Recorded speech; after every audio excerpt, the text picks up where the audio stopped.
All right. Okay. What's up, everybody? Christopher Leon Johnson, and happy Friday the 10th of 2025. Um, happy. I want to talk about this right now on the 10th of October. The person I want to talk about, her name is Teresa Valentini, who was unfortunately killed in Brooklyn. Basically, Brooklyn is in Brooklyn, North Elliott and Flushing, and that's in Brooklyn. That's mainly Hudson's district, and I want to make a video about this because I saw the pictures on Twitter or X. It's gonna be on Facebook and Meta, mainly the metaverse. When it comes to the situation of Teresa Valentini, who was unfortunately killed by an e-bike this past week,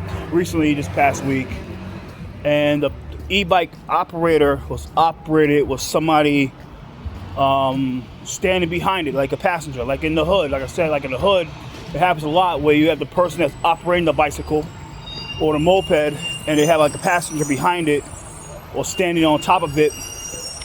My opinion about that, I think it's really unsafe, but there's not a lot the cops can do.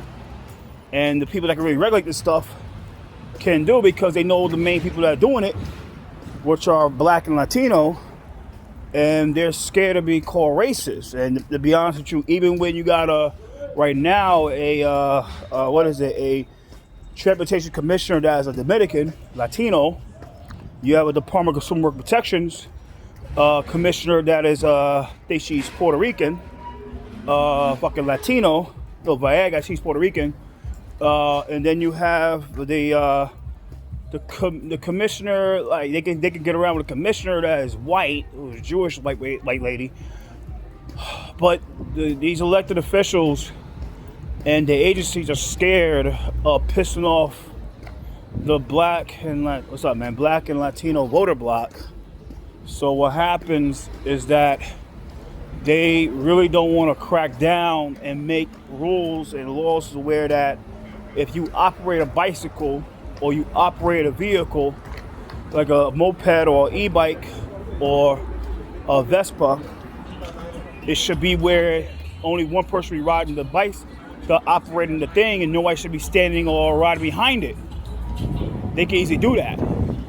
Now, but keep it 100% is that the reason the person did not die was not because of the fact that there was two people on the e-bike. And I'm gonna explain why the person died. And I don't think that Holden and Curtis will ever bring it up, because if they know they did, they'll probably got into trouble with the speaker and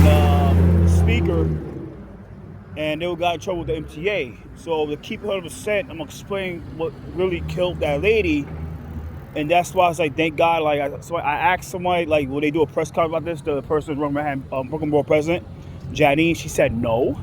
But I think it was great that she didn't do it, because I think that it would be kind of tasteless to do it in the first place, to do like a visual or press conference, really calling the shit out in the first place, to where the real reason, like I said this past week, that this person died was of the fact that this is the help of transportation alternatives and open plans, where they are the ones that, with the help of the Riders Alliance, and the Riders Alliance come in handy with this shit too, where they control the Department of Transportation. They're the ones that submit the drafts of the maps to the DOT of how these areas should be redesigned when it comes to sidewalks and open spaces and streets and stuff. And the DOT takes the drafts and they do what they gotta do to make it like their draft. And then they submit it to the community boards and the city councils and the various other agencies.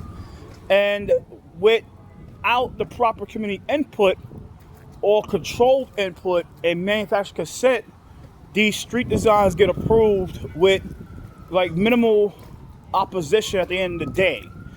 And what happens is that there are a lot of people like me and many others that complain about these street plans, and we are easily ignored.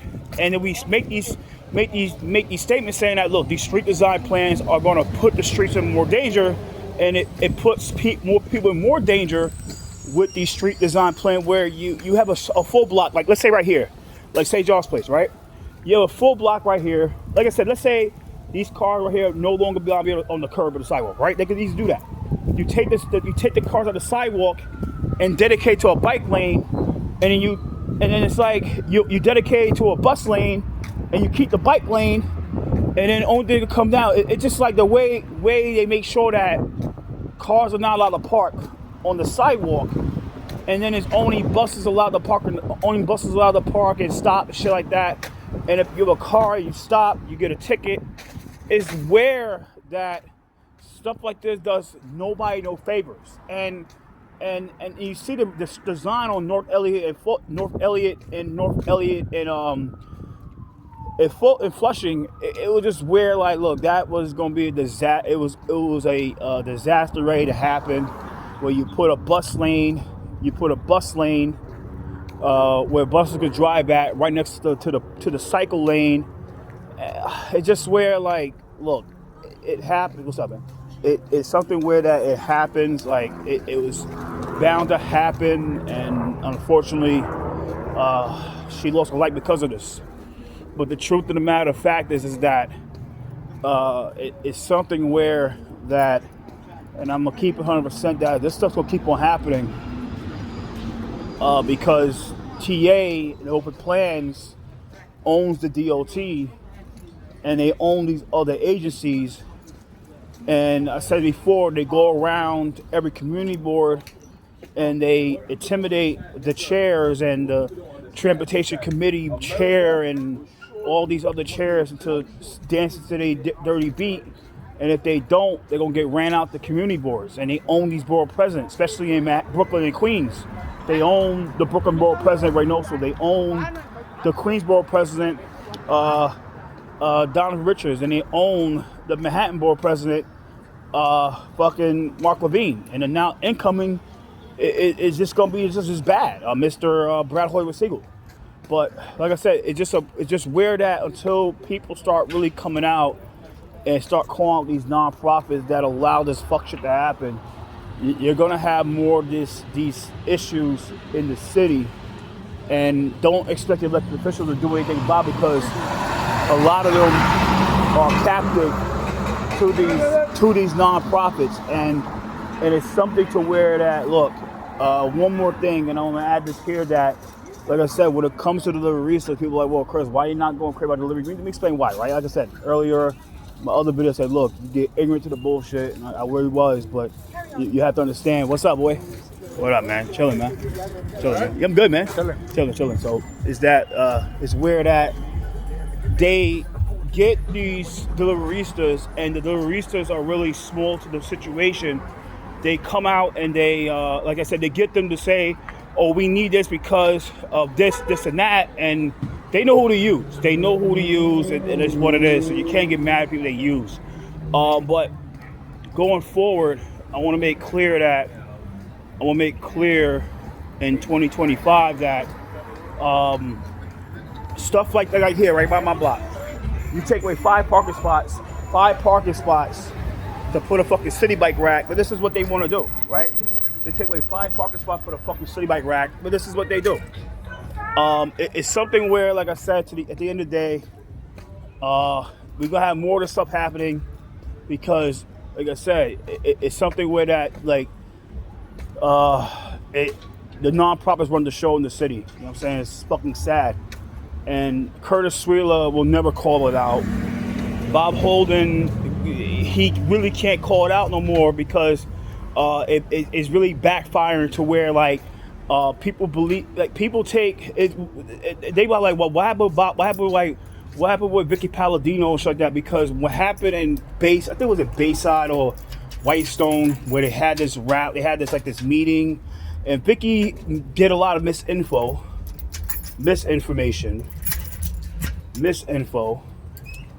and what happened was, sorry about that. And what happened was, Vicky really rallied the troops against TA at the hearing, at the community meeting, to where that the DOT put in some rules where if you are busted trying to, like, they call it, it's something like if you try to like turn people against somebody, like at the meet, let's say like myself, I'll say, oh, like, yo, everybody fucking, like, yo, is this fucking got a reason why. And I mean, it's just like, let's say you try to instigate, you're trying to like antagonize people against a certain person or persons. Like if you intentionally try to antagonize the crowd against a certain person or persons, like, I mean, multiple people, they could kick you out for that. So it's like instigating shit like that. If you're trying to instigate, they could kick you out, and that would be because of Vicky Palladino. You know what I'm saying? But that was way in the. But it's happened. So to really expect them to call us out, you really can't. And now in the city council, they have this provision now where if you are in a meeting and you have a public comment and you're trying to like instigate some shit on the comment, they could bang you up for 30 days for it. So it's like these days, it's like you really can't call the shit out as much as you really want to call it out, but I can say it on here. So, I mean, it's just what it is. About to log off. Happy Friday. It's something I want to bring up, but rest in peace to Mr. Teresa Valenti. But this stuff had to stop. So, about to log off here and take care. Later.